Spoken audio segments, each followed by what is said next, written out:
it's really, really important to make sure you know where you stand and have those reliable core friends.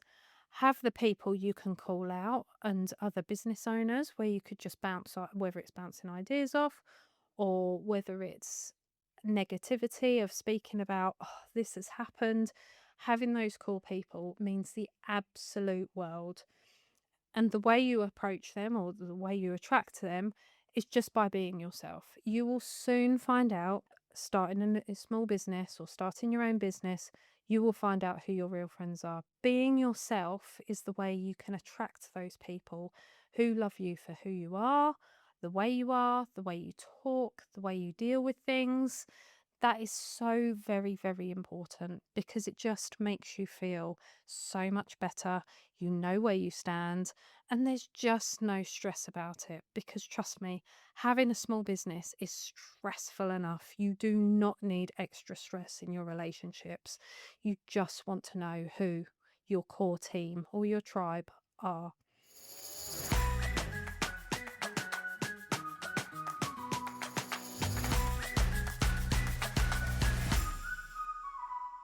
Hi, and welcome to the Small Business Podcast for small businesses, where we talk about everything small business needs, how we can help, our own struggles, the pain points, the solutions, and just generally a bit of helping hand so you don't feel alone as a small business owner.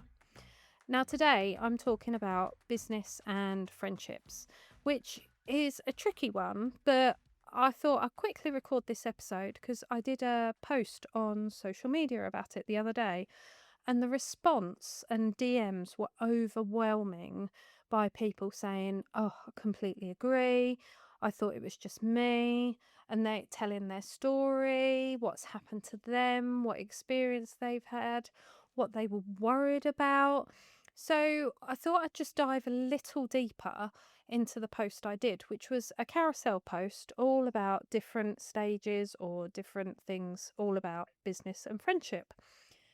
And as the meme goes, one way of finding out who your true friends are, start a business. Because not only do you not have as much time for your friends, you end up talking about it a lot. And it just generally changes you as a person. Because whilst I'm not saying that if you're employed and have a job that you don't work hard, because been there, done that, and yes, you do work really, really hard, but it's not as 24/7. You can actually leave at 5, 6 p.m., whatever time you leave the job, and forget about it. A lot of people don't because they care so much, but when you own a business, it is 24/7. It's 4 a.m. wake up calls of worry. It's ongoing, it's calls at the weekend, it's DMs on Instagram. It is absolutely constant. And you feel that you have to respond, you have to reply, you have to put that retail face on that we always talk about. So I thought I'd just go through a few key points that I went through on the post that people really, really related to. Now, the first one is support, friends being supportive. I have a lot of people that will say, "Oh, my friend doesn't buy from me," or "my friends don't support me," when in fact, I promise you, your friends do support you, or the right ones do, because it is very true. You can very quickly find out who your real friends are, because when you start your own business, you won't keep everyone happy.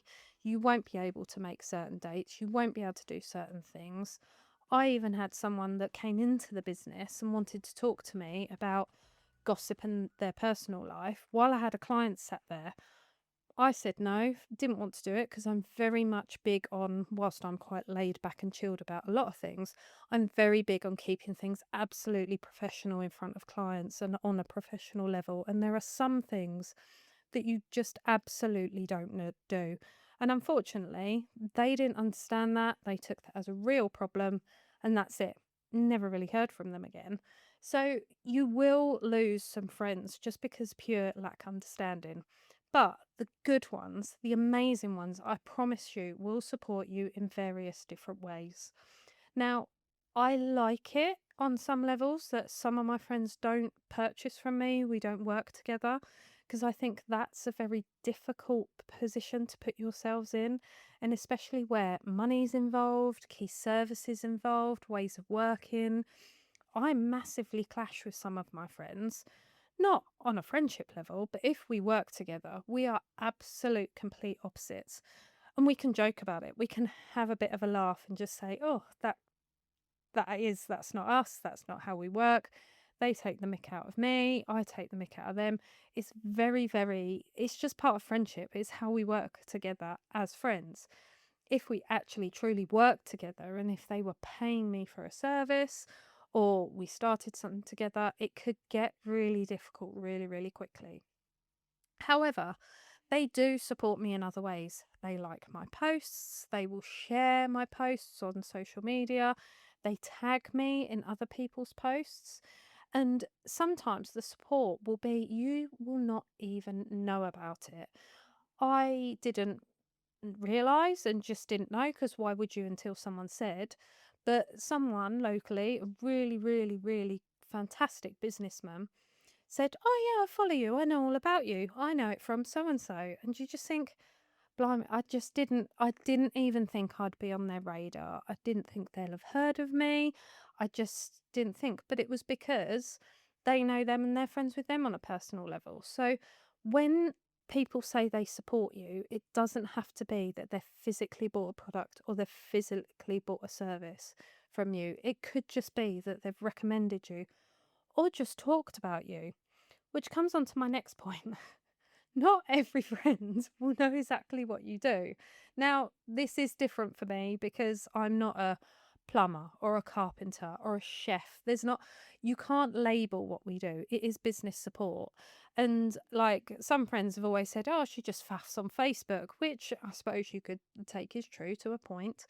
But there's some friends still do not understand what we do, which again, going back to that, if they don't need us as a service, why would they know exactly what we do? It just wouldn't be on their radar. So that's absolutely fair enough. And I make quite of a joke about it because we sponsored a local festival.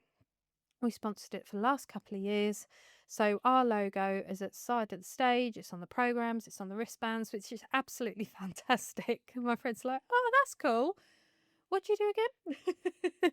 So, and they don't need our services. So it's not the end of the world that they don't know what we do either.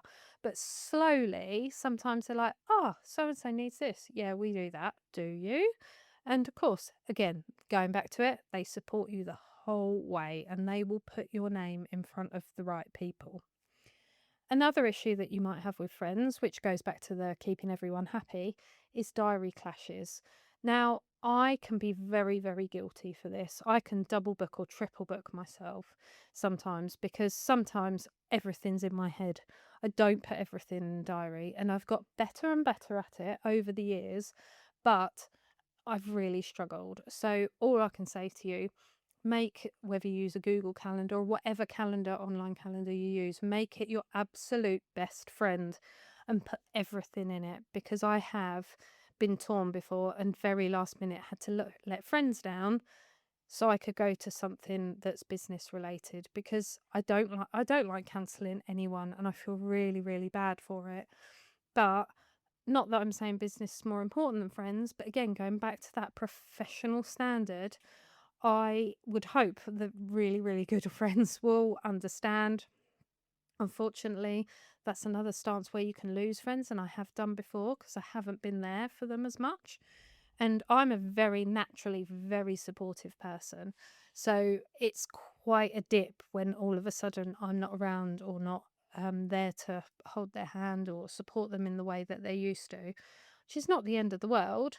But it's that understanding that, especially in the early years of business, you want to say yes to absolutely everything. And sometimes that is evening gigs, networking gigs, weekend events. It could be anything. But learn from my mistakes and make sure you use an electronic, well, or even a diary, an absolute paper diary. I love a paper diary too, but make sure you write it down somewhere so you just avoid those diary clashes.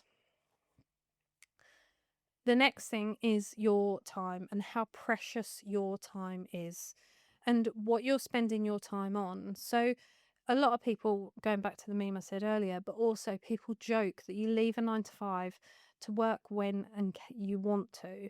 So choosing your own hours, what you're spending your time on, and your time becomes very, very precious all of a sudden. So it might be that I did the other day, I met a friend for lunch, whereas normally we'd go out for a drink or we'd do something at the weekend, but we met for lunch, which was absolutely lovely. And it gave me the break in the day because I very, very rarely take a lunch break, a proper lunch break. So it was lovely to catch up with them and then just give them the time I could back, which was brilliant. And it allowed me to have a break to go back to it better in the afternoon. Another thing is choosing those close friends of who you want to celebrate or commiserate to. So you'll end up with a businessy group of friends, the people that get it, the other small business owners, and they might be friends that you've already got. But it's important to have those people that absolutely understand and you can bounce off of and have those conversations and just say, oh, this happened today, and relax a bit and be able to share your problems. They do say a problem shared is a problem halved, but also a problem shared is just saying it out loud. And sometimes when you're so busy, that problem in your head can escalate and multiply and grow so big, it can feel like the absolute end of the world. But when you actually talk to someone about it, one, you've shared it, you've said it out loud. It normally doesn't sound as bad as when it's in your head. But also, they might have ideas or plans and say, oh, do you know what?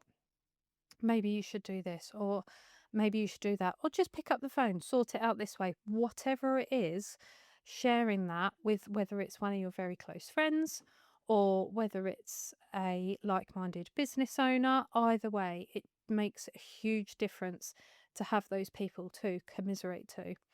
And the same with celebrations. When you've made a win, when you've got a big contract, going back to the friends that don't know what you do, but I guarantee they will celebrate with you and they will absolutely see the benefit straight away, whether you've gained a new client or you've achieved something, you've made a big product sale, whatever it may be.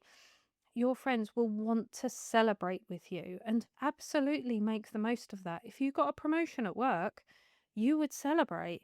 If you were moving house, you would celebrate. So, having a small business is no different. And it doesn't have to be huge things like starting the business. There's all those little steps along the way that are absolutely worth celebrating. You might celebrate the first time you make £1,000, which is absolutely fine. Whatever it is, you hitting goals and you smashing it, it is so worth having those group of trusted friends to celebrate with. And those trusted friends are the ones that are always there. I've met so many people along the way. I've got my core friends, my absolute core team that I have been friends with for so, so, so many years through everything, have stuck with me through absolute thick and thin, which is just brilliant. And they're absolute gold to me. But also, they're the ones, and I've picked up other friends along the way and other like minded business owners that I've met, and they're always there. We don't talk. Sometimes we don't talk for weeks, months, sometimes years. But then they slide in a WhatsApp message, they slide in a DM, they like a post, they comment on something. They are always there. And I know that most of them, I could absolutely pick the phone up today and say, do you know what? Do you want to celebrate with me? Or I've got this problem. I remember you having that problem years ago, whatever it might be. But just know that those people are always, always there, because running a small business is really, really, really hard. So when you do upset people, when you do lose friends along the way, it's having been there, it feels absolutely horrendous. And it is devastating because, as a recovering people pleaser, I just can't understand, and I don't understand when people take a dislike to you. There is always people, we've had it with other business owners where they've had maybe competitors, they've had problems with us. That doesn't hit as hard. You come and go. That's business. That's how it works. But when it's a friendship and you lose a friendship, it feels really, really personal. And when you're struggling, especially in the early years as a business owner, of thinking, can I do this full time? Or you are doing it full time and you lose a client, whatever happens, it just really hurts. It really does feel like a knife to the stomach because you need that support, you need that encouragement. And especially more and more so, people do not say thank you. They don't say, oh, that's brilliant, thank you very much. Oh, I really like that. They will only talk to you about the negatives. They will, oh, can you change that? Or I don't like that. Or can you not do this? Or the best when people don't pay you, which is a whole nother episode we probably need to do at some point of how to deal with that. But when it's relationships and when it's business, it's really, really important to make sure you know where you stand and have those reliable core friends. Have the people you can call out and other business owners where you could just whether it's bouncing ideas off or whether it's negativity of speaking about, oh, this has happened. Having those core people means the absolute world. And the way you approach them or the way you attract them is just by being yourself. You will soon find out, going back to what I said at the very, very beginning of starting a small business or starting your own business, you will find out who your real friends are because naturally you will come out. You'll be too busy to put a face and a mask on because you do that with your clients and you do that going back to what I was saying about of a professional level. I am very much, it's not that I put a mask on, but we have a retail face. We have a level of professionalism. So if you've been doing that all day, you haven't got the energy to do it with your nearest and dearest. Sorry, nearest and dearest, that you get the slightly negative side. But it's just knowing who you can proper relax, properly talk to, and being yourself is the way you can attract those people who love you for who you are, the way you talk, the way you deal with things. That is so very, very important because it just makes you feel so much better. You know where you stand, and there's just no stress about it. Because trust me, having a small business is stressful enough. You do not need extra stress in your relationships. You just want to know who your core team or your tribe are. So if you're struggling with that side of things and relationships, feel free to come and desk hire with us and talk to us about it. Slide into our DMs. Like I said, we had so many people sharing their stories, which meant the absolute world to us because some of that is quite private. It's quite a difficult experience to admit as well, because sometimes you feel like it's high school, innit, when you're talking about friendships. No, no, no, no. Adult friendships is a whole nother level. So we are always welcome to new people to our networking events, to desk hires, or if you're not local, as I say, slide into our emails or DMs because just feeling like you've got someone there is just makes you feel so much better. So if you know another business owner struggling, tag them, send them this episode. As always, let us know what you think about the episode. Do you agree? Are there different things or different points? Have I missed something? But have a listen and let us know. And as always, please like and subscribe to our podcast because it makes a real difference to a small business podcast and a small business like ours. But thanks for listening, and I'll see you next time.